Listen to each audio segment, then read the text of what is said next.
আমাদেরকে জুলাই সনদ দিতে হবে। আমরা সরকারকে বাধ্য করব যে জুলাই সনদ এবং জুলাই ঘোষণাপত্র প্রদান করতে। সংবিধানে জুলাই ঘোষণাপত্র উপস্থাপনা না করে ততক্ষণ পর্যন্ত আমরা এই শাহবাগে অবস্থান করব। আমাদেরকে রাষ্ট্রীয়ভাবে স্বীকৃতি দিতে হবে এবং সেটা আজকের মধ্যে। আমরা এখানে যাব না। দর্শক, আমরা যেমনটি দেখতে পাচ্ছি যে শাহবাগ কিন্তু এই মুহূর্তে ব্লকেড রয়েছে এবং আমরা যেমনটি দেখতে পাচ্ছি এখানে কিন্তু ব্যাপক পরিমাণ আইন শৃঙ্খলা বাহিনীর সদস্যদের উপস্থিতি রয়েছে। আমরা যেমনটি দেখতে পাচ্ছি যে জল কামান রয়েছে, এখানে কিন্তু পুলিশের ব্যাপক উপস্থিতি রয়েছে এবং আমরা যেমনটি দেখতে পাচ্ছি এখানে কিন্তু একটু অতিরিক্ত ওই আইন শৃঙ্খলা মোতায়েন করা হয়, আইন শৃঙ্খলা বাহিনীর সদস্যদেরকে মোতায়েন করা হয়েছে।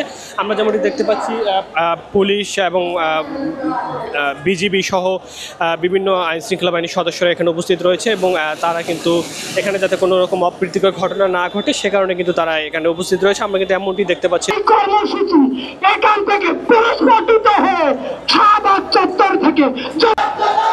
দর্শক, আমি সাব্বির হোসেন এই মুহূর্তে যুক্ত রয়েছে আপনাদের সাথে রাজধানীর শাহবাগ চত্বর থেকে। আপনারা দেখতে পাচ্ছেন যে এই মুহূর্তে কিন্তু জুলাই গণঅভ্যুত্থানের যোদ্ধারা কিন্তু এই মুহূর্তে শাহবাগ চত্বরটি তারা কিন্তু ব্লকেট করেছে। আপনাদেরকে যদি বলি, আমি জুলাই ঘোষণাপত্র এবং জুলাই সনদের দাবিতে কিন্তু তারা আজকে কিন্তু শাহবাগ চত্বরটি ব্লক করেছে। আমরা দু একজনের সাথে কথা বলে যেমনটি জানতে পেরেছি যে সরকার 3 বার সময় চেয়েছে, সময় নিয়েছে এবং কিন্তু জুলাই ঘোষণাপত্র এখন পর্যন্ত ঘোষণা করা হয়নি এবং যেই যে জুলাই সনদ সেটিও কিন্তু এখনো পর্যন্ত সেই কার্যক্রম কিন্তু বাস্তবায়ন হয়নি। এই কারণে কিন্তু আজকে জুলাই যোদ্ধারা কিন্তু তারা এই শাহবাগ চত্বরটি দখলে নিয়েছে এবং তারা কিন্তু একজন বক্তা এক একভাবে কিন্তু সরকারকে আলটিমেটাম দিচ্ছে। কেউ 1 ঘন্টার, কেউ 1 দিনের আলটিমেটাম দিচ্ছে। তারা কিন্তু বলছে যে আজকে দিনের ভিতরে যদি এই জুলাই সনদ ঘোষণা করা না হয় তাহলে এই আন্দোলন শাহবাগ থেকে ছড়িয়ে মন্ত্রণালয় এবং যমুনা পর্যন্ত গড়াবে, এমনটাই কিন্তু তারা বলছে। দর্শক, আমরা দু একজনের সাথে কথা বলার চেষ্টা করবো, আমরা জানার চেষ্টা করবো আজকে তাদের আন্দোলন সম্পর্কে। আমরা ইতিপূর্বে সরকার আমাদের 3 বার আশ্বস্ত করেছিল জুলাই ঘোষণাপত্র এবং জুলাই সনদ দেওয়ার। ইতিপূর্বে সরকারের যে দাবি ঘোষণা দিয়েছিল, সরকার তার প্রতিশ্রুতি পূরণ করতে ব্যর্থ হয়েছে। আমরা সেই প্রতিশ্রুতি পূরণে ব্যর্থ হয় আমরা আজ আবার শাহবাগে একত্রিত হয়েছি এবং সরকারকে আমরা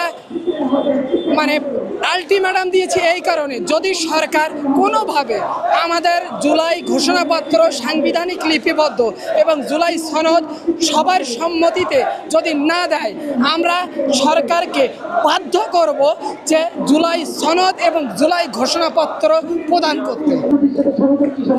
হ্যাঁ, আমি শাহিদ আক্তার রিতা, আমি নরসিংদী জেলা থেকে এসেছি। আমি 18ই জুলাই নরসিংদী জেলখানার মোড়ে আহত। আমার পায়ে গুলি লেগেছে এবং আমার একটি হাত 4 ভাঙ্গা দিয়েছে, আমার বাম পাটাও 4 ভাঙ্গা দিয়েছে। আমি আজ শাহবাগে এসেছি। জুলাই সনদ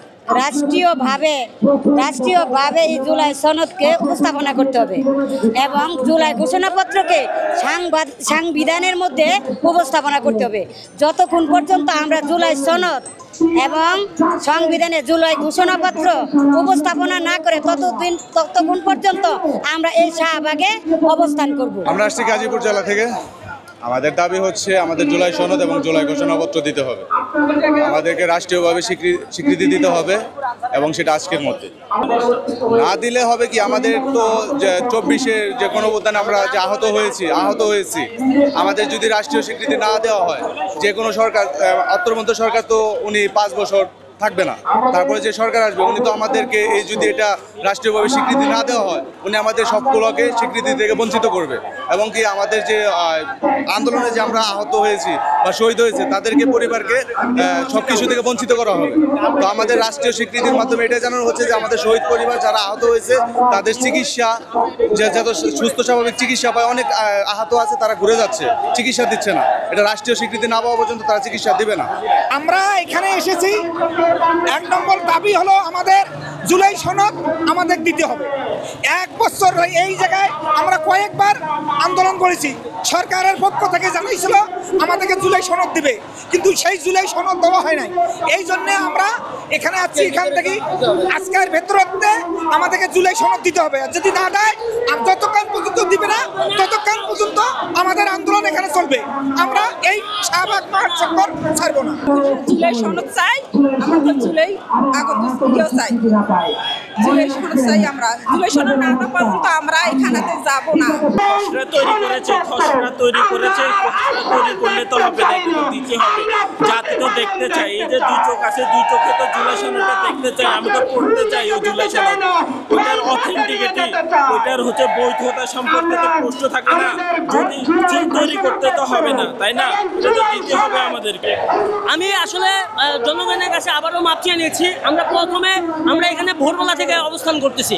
আমরা প্রথমে চারিদিকটা যখন ব্যারিকেড দিয়ে আটকে দেয়, সকল মানুষদের সাথে, সকল জনগণের সাথে আমরা কথা বলেছি যে ভাই 1 বছর ধরে আমরা চলো যে আমাদের এই মানে দাবিগুলো চাচ্ছি, আমাদের 2টা দাবি, সনদ এবং ঘোষণা আল্লাহ যদি দিয়ে দেয় আমরা চাচ্ছি।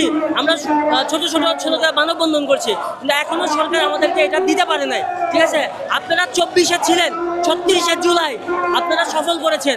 আজকে আমাদেরকে একটু সময় দেন, একটু কষ্ট করেন, আমাদেরকে এই আন্দোলন, আমাদের হচ্ছে এই চাহিদা, আমাদের যে সনদ এবং ঘোষণাপত্র, এটা সফল হতে আপনারা সহযোগিতা করেন।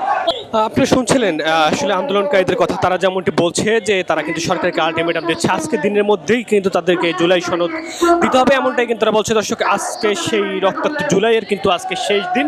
তো এই শেষ দিনে কিন্তু আজকে তারা এই শাহবাগ এলাকাটি ব্লকেট করেছে এবং তারা যেমনটি বলছে যে জুলাই সনদ তাদেরকে দিতে হবে, এমনটাই কিন্তু এই দাবিতে কিন্তু তারা আজকে শাহবাগ ব্লকেট করেছে।